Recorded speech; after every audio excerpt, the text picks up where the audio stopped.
আসসালামু আলাইকুম রহমতুল্লাহ। আজকে আমরা শিখব কিভাবে উইন্ডোজের পাসওয়ার্ড চেঞ্জ করতে হয়।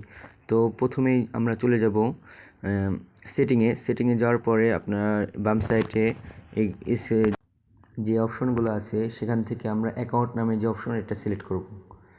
এরপর আমরা একটু নিচে স্ক্রল করার পরে দেখব যে সাইন ইন, এই অপশনটাকে আমরা বেছে নেব। এরপর আপনারা একটু নিচে দেখবেন যে পাসওয়ার্ড নামে একটা অপশন আছে, ওটাই প্রেস করলে চেঞ্জ অপশনটা আসবে। চেঞ্জ অপশনে ক্লিক করে আপনি এখানে আপনার যে উইন্ডোজের যে পাসওয়ার্ড সেটা লিখে দিবেন। উইন্ডোজের পাসওয়ার্ড লেখার পরে আপনি এখানে নতুন একটা অপশন আসবে যে নিউ পাসওয়ার্ড। আপনি এখান থেকে নিউ পাসওয়ার্ডটা আপনার মন মতো বেছে দিবেন।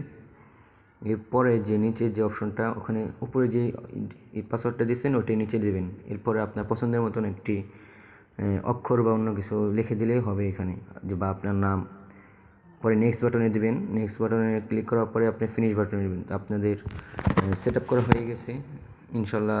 আর কোনো আসসালামু আলাইকুম রহমতুল্লাহ।